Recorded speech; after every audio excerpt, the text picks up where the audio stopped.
Bueno, voy a conversar ahora con el doctor César Azabache. Ustedes lo conocen bastante bien, un reconocido abogado, penalista, pero digamos, maneja muy bien temas constitucionales, otros temas también relacionados al derecho, y además ha sido procurador, conoce también este tipo de dinámicas de defensa del Estado. Él ha tenido la gentileza de contestar nuestra llamada porque hay varios temas que por estos días se están haciendo notar a través de los medios de comunicación que son fundamentales porque además tienen que ver con casos muy difundidos y con personajes muy conocidos que además hacen parte de la vida política de nuestro país. Doctor Azabache, qué gusto saludarlo, buenos días, gracias por atendernos. Platzer, muy buenos días, a las órdenes. Bueno, vayamos entonces de frente a lo que puede pasar el día de hoy a partir de las 9:30 de la mañana, que se va a discutir el pedido que ha hecho el Ministerio Público a través del señor Juárez Atoche contra el señor Martín Vizcarra. Ha pedido una prisión preventiva por 18 meses. Grosso modo, lo que dice el fiscal o se ha conocido, incorpora en su pedido, se han conocido más elementos de aspirantes a valor eficaz que dicen que Vizcarra recibió tanta plata de tal manera y en tal lugar. Se ha corroborado que las llamadas que dice estos hicieron con el señor Vizcarra se ha podido verificar a través del registro de comunicación del señor Vizcarra y se ha identificado que su crecimiento patrimonial ha aumentado de manera significativa entre el 14 y el 16 y que además, y este es el último elemento, tiene más propiedades de las que había dicho que tenía, que han sido ayer puestas en recaudo por si necesitan por ahí hacer una medida restrictiva. Digamos, grosso modo, más o menos lo que se ha dicho, puede haber este pedido. Suficiente su punto de vista, cuál va a ser desde su opinión el centro del debate de lo que hoy día se va a decidir en el Poder Judicial. A ver, creo que para revisar el caso de Vizcarra hay que partir de reconocer que la Fiscalía tiene un set de evidencias muy fuertes que conducen a tomar muy en serio la teoría de los sobornos, ¿verdad? Estas últimas confirmaciones de las llamadas telefónicas coincidiendo con los momentos de visitas que no tienen ninguna explicación y en la que las coartadas de Vizcarra han fallado calamitosamente, creo que cierran el círculo en mucho. El hallazgo de este incremento de patrimonio, algo más, casi 2 millones de soles de ahorros en este periodo y la cantidad de inmuebles acumulados, creo que suman mucho en contra de Vizcarra. Sin embargo, y partiendo de que la Fiscalía tiene un caso muy sólido, tengo la impresión que volvemos a caer en esa paradoja en la que, exhibiendo a la Fiscalía que está casi lista para presentar su caso, no acusa, sino que pide prisión preventiva. Hay que agregar además, esto también va a ser importante en el debate, que la Fiscalía va a volver a ensayar un expediente que intentó con Humala y perdió en el Constitucional, ¿no? En el caso de Humala se utilizó el antecedente de Madre Mía, el de alteración o sobornos a testigos para evitar sus declaraciones en juicios, como base para sostener que la persona tenía una historia que mostraba tendencias a alterar el curso del procedimiento. En este caso se está utilizando, o se ha hecho referencia a las grabaciones del caso de Richard Swin para indicar que Vizcarra en sus antecedentes registra intentos de manipulación probatoria, ¿no? Esto último es particularmente importante porque el juzgado va a tener que resolver si en efecto los antecedentes de comportamientos anteriores sirven para diagnosticar un riesgo de peligrosidad actual o si al usar ese tipo de argumentos, que fue más bien la pista que se desprende de lo que hizo el Constitucional en el caso Humala, la Fiscalía convierte la prisión preventiva en un castigo por desórdenes en el comportamiento desarrollado en otros casos. Creo que los puntos son muy importantes. Lo resumo entonces, la Fiscalía tiene un gran caso.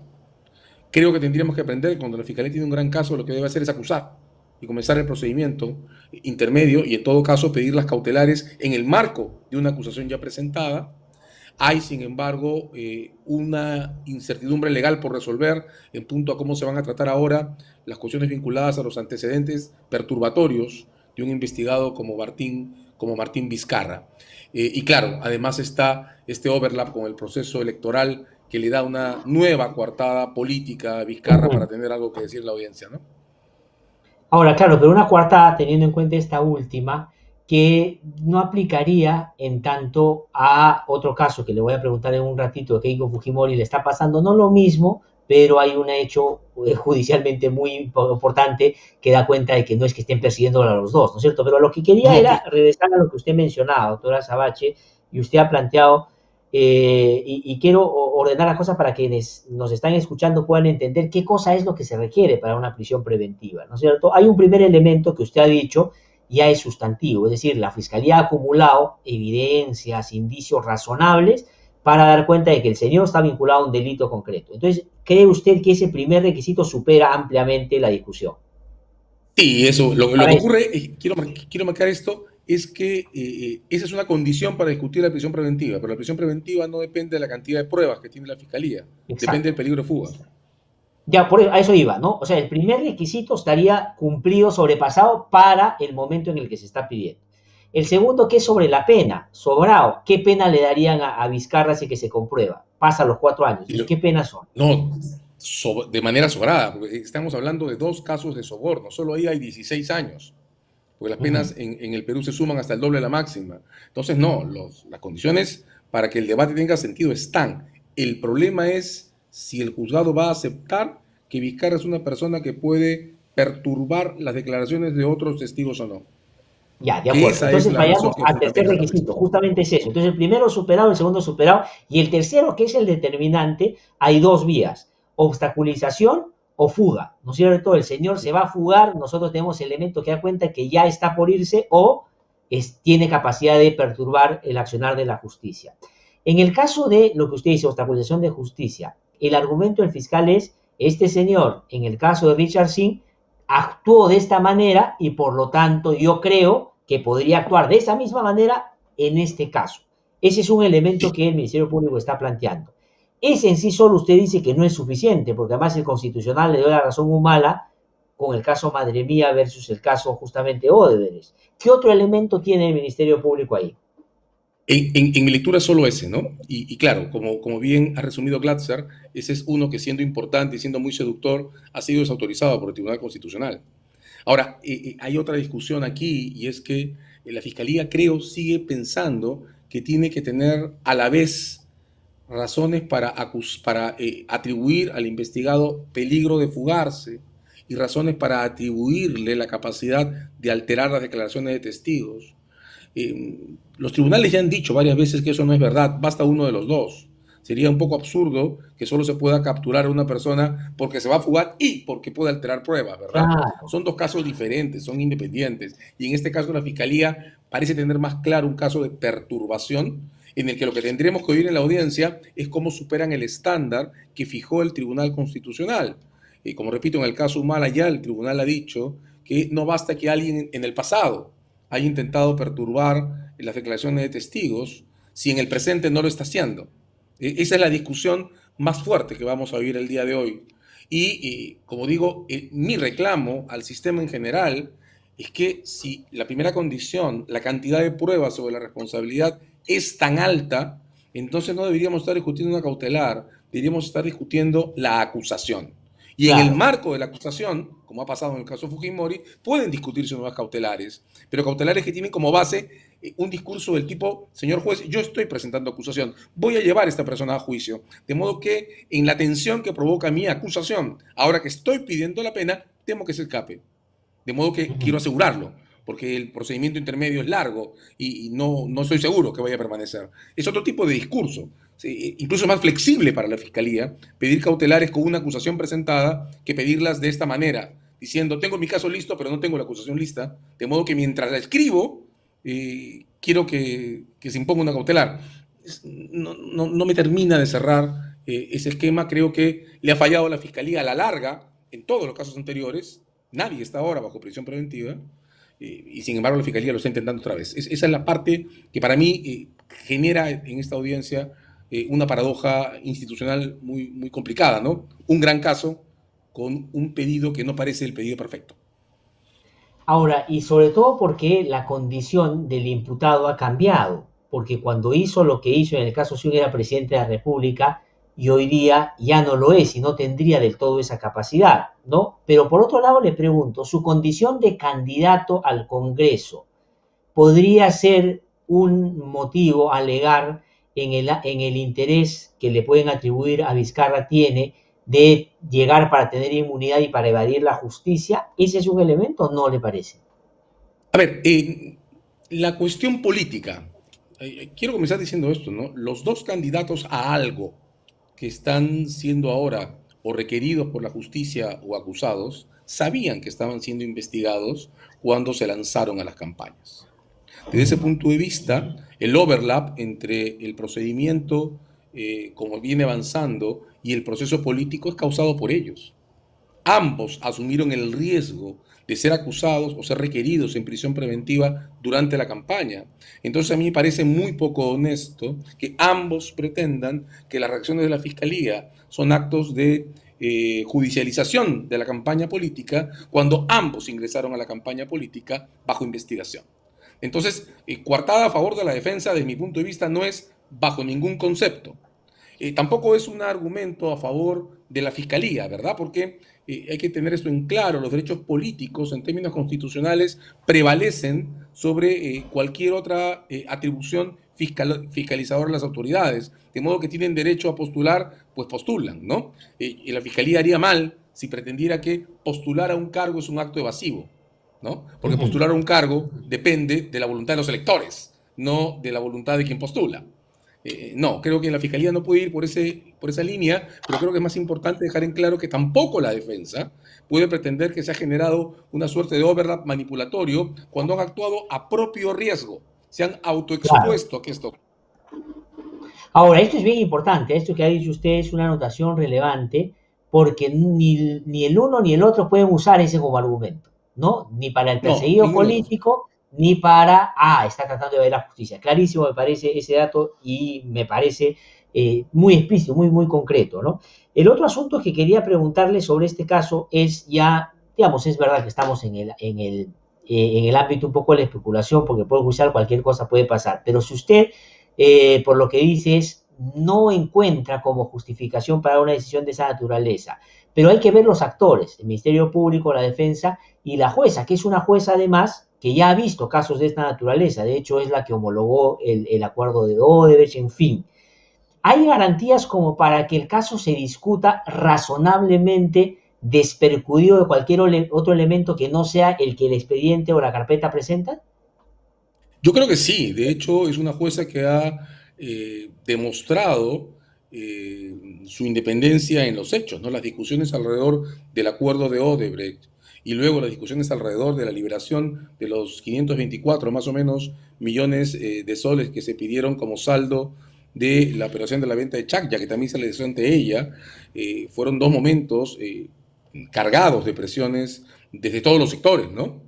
Desde quienes estábamos a favor del acuerdo, pero no de la devolución de los fondos de Chacya, hasta quienes estaban en contra de ambas cosas o a favor de ambas. Y sin embargo, ella tomó dos decisiones profundamente meditadas. Entonces creo que en esa parte a lo que debemos prepararnos es a leer con cuidado, escuchar con cuidado su decisión, tomarla muy en serio y aceptarla, tenga el contenido que tenga. Hay que precisar o recordar que también en estos casos un juzgado puede, en atención a cosas como por ejemplo el estado actual de la jurisprudencia del constitucional sobre el comportamiento anterior de un investigado, optar por una medida menos drástica que la prisión preventiva, imponer una detención domiciliaria como la que tiene Kuczynski, por ejemplo, restricciones severas que neutralicen la capacidad de influencia que pueda tener Vizcarra. Es cierto, además el Constitucional, parafraseo Glatzer, algo que acabas de resumir, el Constitucional ya dijo que si una persona pierde posición de influencia,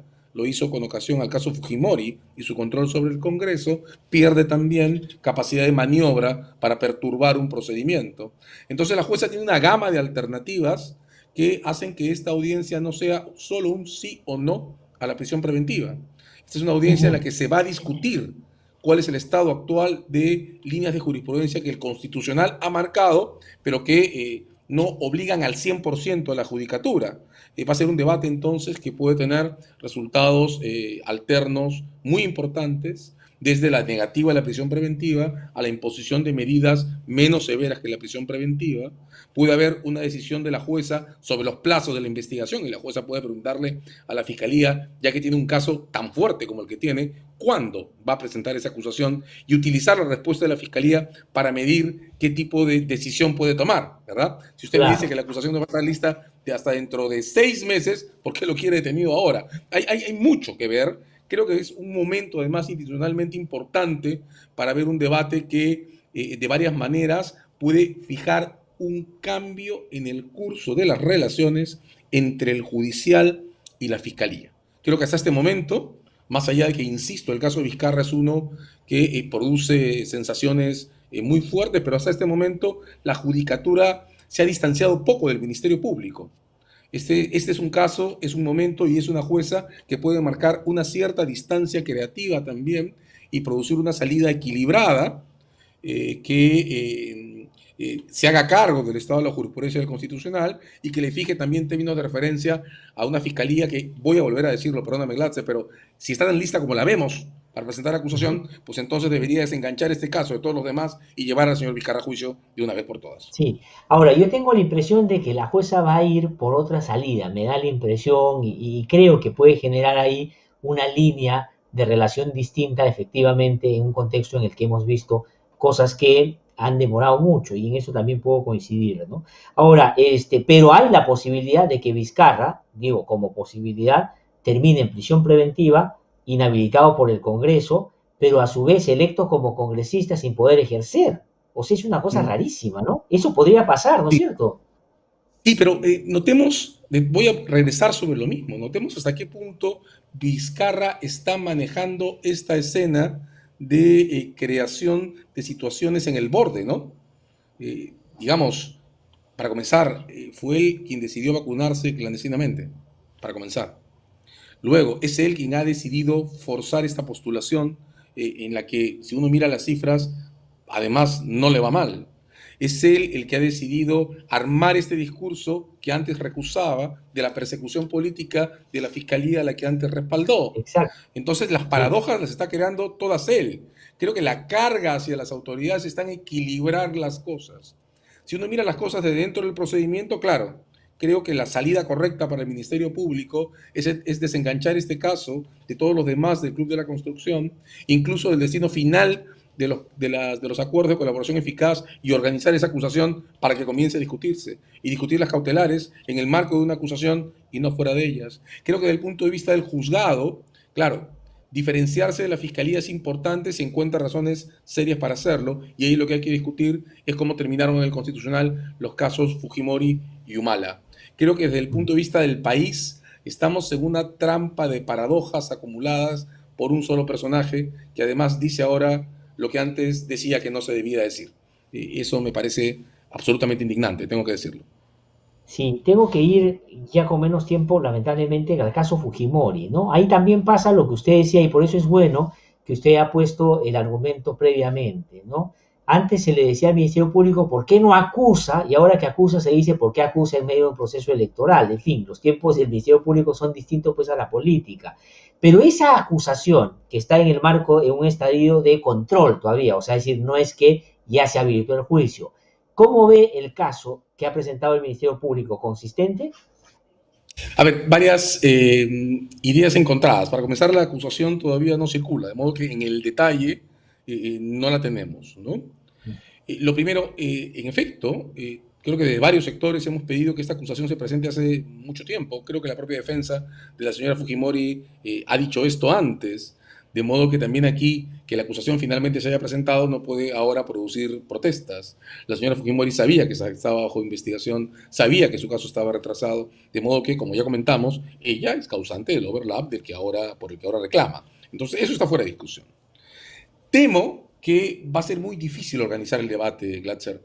La acusación contra los señores Humala Heredia y otros tenía 2000 páginas y ha tomado más de un año o aproximadamente un año para ser debatida en lo que se llama el procedimiento intermedio. O sea, solo para discutir si está completa, bien organizada y cómo sale el juicio que de eso resulta. Un año de discusión, 2000 páginas. Esta tiene 13.000. Entonces, Ujú. Creo que es un problema serio, aunque suene casi a una broma teórica, ¿no? Porque el tiempo de duración del proceso también es una condición de legitimidad del resultado y también está en las manos de la fiscalía. Entonces temo que la fiscalía no está midiendo qué tipo de procedimiento intermedio sale de esta acusación y lo que es peor, qué tipo de juicio puede salir de una acusación de 13.000 páginas. No olvidemos que el Tribunal Constitucional separó a el general Chacón de un juicio que iba en el momento de la sentencia en el año 5. El tiempo, Glatzer, es importante. Está claro que un juicio debe durar todo lo que requiera la fiscalía para probar su caso, pero esa no es una referencia ilimitada, ¿no? No podemos Claro, pero el organizar un caso de juicio de Chacón 5 es años. un caso que sentó un mal precedente, ¿no? Porque es verdad que la demora es injustificada, pero lo que debió hacer es ponerle un plazo para que el Ministerio Público, el Poder Judicial, Para que decida, pero él concluya, terminó, digamos, sacando en libertad, o sea, sacando el, acabando con el proceso, el, ¿no? Pero digamos, para no el entrar en problema esa con el discusión, caso de pero Chacón, pero claro, el problema con el caso de Chacón es que no se refiere al tiempo de duración del procedimiento completo, que es donde funciona la regla del plazo máximo para que usted termine. Se refiere al sí, sí, sí. tiempo de duración del juicio. El juicio ya pensando en el debate ante el tribunal para probar quién es inocente o culpable. Y ahí la regla es más o menos esta. Un juicio es un proceso de formación de una decisión. Supone por eso que el tribunal sea el que escucha a los testigos, a los peritos y ante quien se lean los documentos, eso se llama inmediación, pero además supone una forma que tiene como condición que la extensión no sea tan larga que el proceso de deliberación se distorsione. O sea, la Sí. duración del juicio es un problema distinto a la duración del proceso. Y claro, depende de cómo la fiscalía organiza su caso. 13.000 páginas llevan a la pregunta, y eso lo discutiremos sin duda cuando la acusación se haga pública, lleva a la pregunta, ¿qué tipo de juicio quiere hacer la fiscalía? Si ese tiene Sí. que desarrollarse sobre un texto de 13.000 páginas, ¿cuánto cree la fiscalía que debe tener la sentencia como extensión? ¿39.000? Sí, pues. Hay un No, no, problema, no, no, no. hay un problema a partir del cual habrá que discutir, porque como digo, un juicio es también una escena ritual, es una escena de relevancia comunicacional y es por tanto muy importante. De acuerdo. Doctor César Sabache, lamentablemente me he quedado sin tiempo hoy día, pero vamos a estar atentos y lo vamos a orientar sin lugar a duda para seguir conversando, no solo de temas, de casos, sino de otros temas también, donde su opinión siempre es interesante. Muchísimas gracias, ¿ah? Muy amable. Atado lateral, a todas Entonces, órdenes. César Sabache Cuídense ha mucho. conversado con nosotros esta mañana, le agradecemos por eso. Ahí nos ha explicado qué cosa es lo que puede venirse en el caso de Martín Vizcarra y qué cosa es lo que se advierte también del caso de Keiko Fujimori o el caso de Fuerza Popular. Voy a ir a una pausa muy breve, regreso en un instante, todavía tenemos más aquí en el programa nacional. Ya regresamos. En No hay derecho.